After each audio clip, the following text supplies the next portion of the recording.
Merci infiniment. Car nul n'est comme toi. Alléluia. À lui seul soit ce matin toute la gloire. Nous allons passer à la lecture de la Sainte Seine. Amen. Oh, merci Seigneur. Alléluia. Notre lecture se trouve dans le livre d'Hébreux. Le livre des Hébreux. Ou le livre d'Hébreux.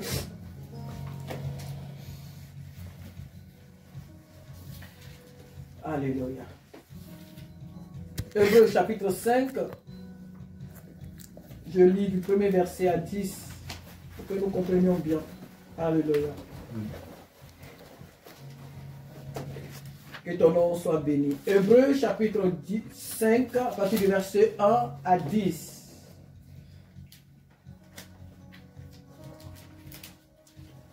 Alléluia.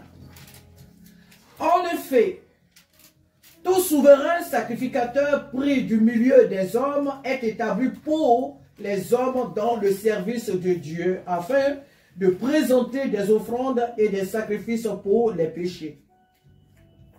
Il peut avoir de la compréhension pour les ignorants et les égarés, puisque la faiblesse est aussi son partage. Et c'est à cause de cette faiblesse qu'il doit offrir des sacrifices pour ses propres péchés comme pour ceux du peuple. Nul ne s'attribue cette dignité s'il n'est appelé de Dieu, comme le fut Aaron. Et Christ ne s'est pas non plus attribué la gloire de devenir souverain sacrificateur, mais il la tient de celui qui lui a dit: tu es mon fils, je t'ai engendré aujourd'hui. Comme il dit encore ailleurs, tu es sacrificateur pour toujours selon l'ordre de Melchisédek. C'est lui qui, dans les jours de sa chair, a présenté avec de gros cris et avec larmes des prières et des supplications à celui qui pouvait le sauver de la mort, et il a été exaucé à cause de sa piété. Il a appris, bien qu'il soit fils, l'obéissance par les choses qu'il a souffertes après avoir été plutôt élevé à la perfection. Il est devenu pour tous ceux qui lui obéissent l'auteur d'un salut éternel, Dieu l'ayant déclaré souverain, sacrificateur selon l'ordre de Melchisédek. Amen. Alléluia. Alors notre thème, c'est Jésus notre souverain sacrificateur. Jésus notre sacrifice. Lorsque nous lisons le passage, il nous dit que, en effet, tout souverain sacrificateur, au temps de l'Ancien Testament, les souverains sacrificateurs, les hommes qui étaient choisis par celui qui était le leader, celui que Dieu avait établi comme les Moïse, comme tous les autres que nous connaissons. Lorsque cet homme a été choisi, et bien sûr que c'est par le choix de Dieu, c'est Dieu qui guide les choses.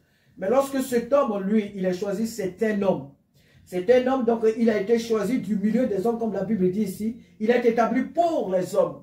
Lui, il est établi pour qu'il soit entre lui et les hommes, et Dieu plutôt, entre lui les hommes et Dieu, qu'il soit comme un pont, qu'il soit celui-là qui parle pour le peuple à Dieu. Donc, il est établi comme un souverain sacrificateur. C'est lui qui entre dans le temple, et c'est lui qui fait les sacrifices pour le pardon des péchés du peuple. Donc, il est au service, en un mot, du peuple, ce sacrificateur. Et lui aussi, lorsqu'il y va, il y va aussi pour expier aussi ses propres péchés, parce qu'il est un homme. Alléluia. Mais, et la Bible nous dit d'ailleurs que il peut avoir de la compréhension pour les ignorants et les égarés, puisque la faiblesse est aussi son partage.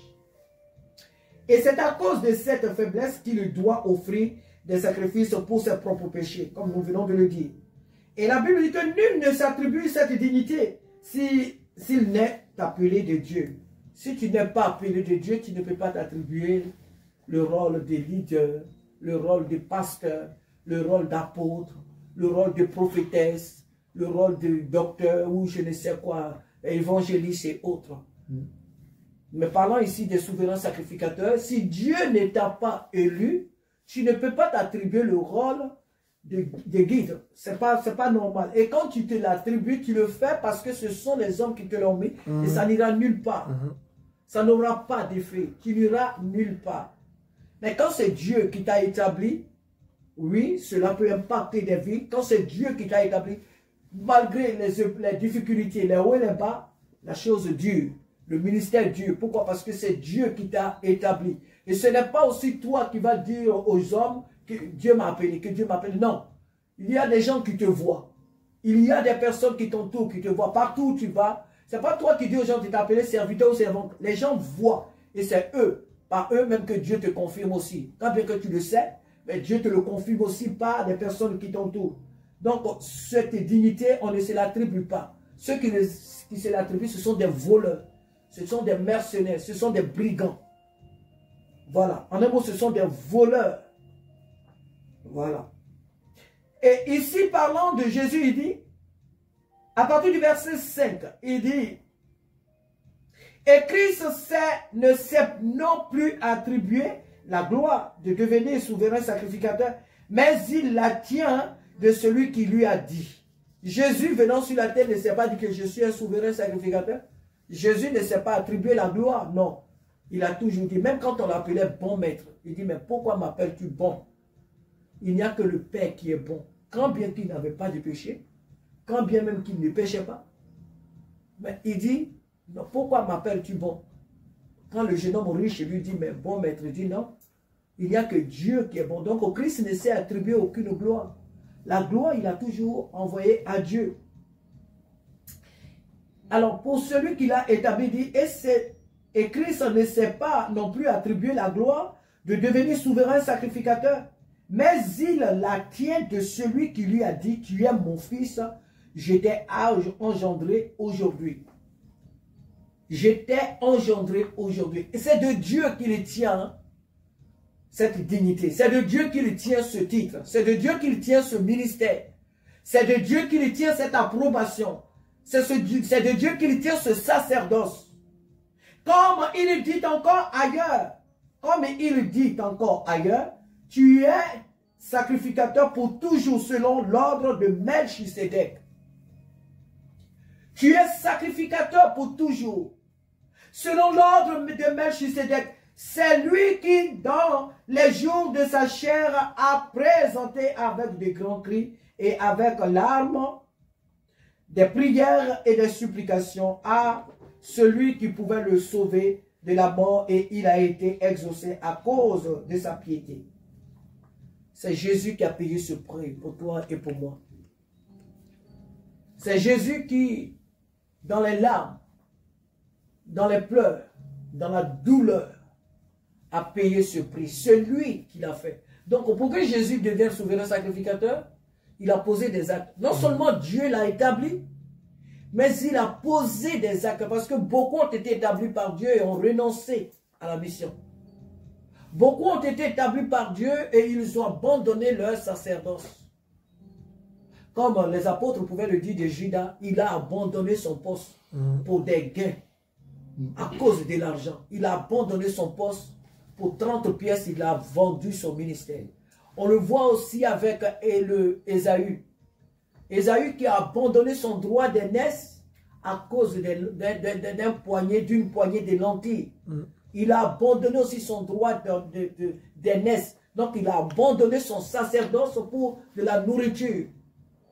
Judas a abandonné sa place d'apôtre à cause de 30 pièces d'argent. Donc beaucoup ont été appelés par Dieu et effectivement ils ont abandonné. Donc le fait d'être dit que oui, j'ai été élu par Dieu ne garantit pas ta fidélité. Beaucoup abandonnent le Seigneur. Quand bien même que c'est Dieu qui les a appelés, que c'est Dieu qui les a établis, mais s'ils abandonnent, pourquoi? À cause des choses de ce monde, des miettes. Jésus, lui, Dieu l'a appelé, il est resté fidèle, tout droit dans ses bottes. Jésus a servi, il a payé le prix. Donc pourquoi on l'appelle souverain sacrificateur? Ce n'est pas un nom qu'il a pris comme ça parce qu'il est le Fils de Dieu. Il faut aussi qu'on l'appelle souverain. Non, cette souveraineté, il l'a assumée par des actes. Jésus a prié, Jésus a jeûné, Jésus a connu des humiliations, des rejets. Jésus a connu les moqueries. Jésus a connu la souffrance dans sa chair. Sa chair a été meurtrie. Jésus est allé jusqu'à la croix. Il n'a pas marché comme ça pour dire qu'il partait à la croix. C'est dans la souffrance qu'il est allé à la croix. Il était tellement affaibli qu'on était obligé d'appeler quelqu'un d'autre pour l'aider à porter cette croix. Tellement qu'il était affaibli à cause des coups qui lui ont été donnés. Toute sa chair était meurtrie. Il gisait dans le sang. Il était méconnaissable. Donc c'est un prix lourd qu'il a payé. Lorsque nous l'adorons, nous l'appelons souverain sacrificateur. Ce ne sont pas des mots comme ça en l'air pour lui faire plaisir, pour dire que oui, on adore Dieu. Si on l'appelle souverain sacrificateur, il va être content. Non. Jésus ne s'est pas attribué cette dignité avec légèreté. Non, il a payé le prix. Jésus a payé le prix. C'est dommage qu'il y a des personnes dans ce monde qui occupent des postes qu'ils ne méritent pas. On leur donne des postes et on sait qu'il n'a pas la capacité d'assumer ses responsabilités, mais on le met là parce qu'il connaît quelqu'un de haut placé. Il n'a pas cette compétence, mais on la met là dans ce bureau. Elle ne fout rien là. Elle ne fout absolument rien. Et elle charge son travail des autres personnes. Et elle est directeur. Ou il est directeur. Ou elle est directrice. Et on la met là. Et c'est dommage. Il y en a plein dans ce monde. Des personnes qui ne méritent pas la place qu'ils occupent. Et elles sont là. Souvent, il y a des personnes qui sont des employés qui sont beaucoup plus qualifiés que leur patron. Et ça, c'est dommage. Et elles ont la conscience tranquille. Elles s'appellent chefs. On les appelle des chefs. On les appelle des chefs. Elles ne savent même pas comment on était un ordinateur. Mais elles sont dans les bureaux. Pour allumer le matin leur ordinateur pour travailler, elles ne savent pas comment il faut faire. Si l'ordinateur bug ou vient... Non, tout ça, elles ne savent pas. Elles sont là. Ce sont des directeurs. Ils ne savent rien. Rien du tout. Des incompétents. Des nuls. Et ils occupent, sinon qu'elles occupent tous les rôles. Jésus, ce n'est pas son cas. Hein? On n'adore pas Jésus parce qu'il est le Fils de Dieu. Non. Pour que nous adorions Jésus, il a posé des actes. Ah, les actes, il ne les a pas posés pour les anges. Il était au ciel, il était la gloire au ciel. Il était tout peinant au ciel. Pour que nous les hommes, nous adorions Jésus, c'est un prix très lourd qu'il a payé. C'est pourquoi tu ne dois pas jouer avec ta vie chrétienne. C'est pourquoi tu ne dois pas jouer avec ton salut. C'est pourquoi tu ne dois pas jouer avec la présence de Dieu. C'est pourquoi tu ne dois pas te contenter de ce que fait l'autre dans la présence de Dieu. Pourquoi toi tu es là? Qui est Jésus pour toi? Qu'a-t-il fait pour toi? Tu dois prendre ta vie chrétienne au sérieux. Ton salut, tu dois le chérir avec une grande jalousie. Jésus a payé très cher pour nous avoir. Aujourd'hui, on marche dans les rues. Moi, je suis chrétien. Moi, je suis enfant de Dieu. Et tu prends ta vie à la légère. Tu prends ton salut à la légère. Pour nous avoir, nous les 5 qui sommes là ce matin, sinon les 6, Jésus pour nous enfanter, c'est des larmes. C'est de la souffrance. La Bible dit que dans le jardin de Gethsémane, il priait jusqu'à ce que sa sueur devienne comme des grumeaux de sang. Tellement qu'il avait prié. Mais il n'y a pas que ça. La Bible, c'est un résumé. On nous parle du jardin de Gethsémane, mais il n'y a pas que là-bas que Jésus a prié. On nous parle du jeûne de 40 jours dans le désert, mais il n'y a pas que là-bas que Jésus a jeûné. Jésus a fait son ministère, Jésus avait 33 ans. Et Jésus a fait son ministère, on lui dit, 3 ans et demi. Mais depuis qu'il est né, vous croyez que Jésus n'a pas fait des miracles? Il vivait comme tout autre. Parce que son ministère public, on nous parle du ministère public il y a 3 ans et quelques. Mais Jésus a fait des choses. Jésus a vécu des choses. On n'entre pas dans le ministère comme ça. On a dit oui, pour entrer dans le ministère, il a jeûné 40 jours. Mais c'est à partir d'où il a eu l'idée d'aller jeûner. C'est à partir d'où il a eu la pensée d'aller jeûner. Toute la vie de Jésus a été une vie d'épreuves, de difficultés, de joie, c'est vrai. Mais Jésus a connu des moments que nous n'imaginons même pas, des moments difficiles. Et la Bible dit en tout cela, il ne pêche à point. Donc pour ta voix, pour t'enfanter, toi et moi, c'est des douleurs que Jésus a connues. Pas les moindres. Alors ta vie chrétienne, tu ne dois pas la prendre comme on va dans un supermarché. Non, non, non. Jésus n'est pas souverain sacrificateur pour... Quand tu viens, tu adores Dieu, que ce soit depuis ta chambre ou que tu te trouves, quand tu adores Dieu, tu dis Seigneur, Jésus mon ami, Jésus le souverain sacrificateur, il y a des sacrificateurs. Lui, il est le souverain sacrificateur. Au-dessus de Aaron, au-dessus de tous les souverains sacrificateurs qui étaient établis en Israël, Jésus est au-dessus d'eux. Jésus a payé le prix très lourd. C'est pourquoi il dit que quand, pour une seule âme qui se donne sur la terre à Dieu, le ciel est en ébullition. Le ciel est dans la joie. Dieu n'est pas content de voir les âmes aller en enfer. Dieu n'est jamais content de voir, même le plus méchant de la terre, le voir aller en enfer. Pour nous avoir, Jésus a payé très. Il n'y a même pas de mots qui peut exprimer ce qu'il a vécu. Il est notre sacrifice. Il est notre souverain sacrificateur. Alors lorsque tu l'adores, tu dis Seigneur Jésus, le souverain sacrificateur. Dis-le de tout ton cœur, parce que c'est ce qui est vrai. Ce n'est pas un titre qu'il a volé. La Bible dit pour finir, dit, il a pris bien plus que soi, bien plus qu'il soit fils, l'obéissance. Bien plus qu'il soit fils, l'obéissance par les choses qu'il a souffertes. Après avoir été élevé à la perfection, il est devenu pour tous ceux qui lui obéissent l'auteur d'un salut éternel, Dieu l'ayant déclaré souverain sacrificateur selon l'ordre de Melchisédek.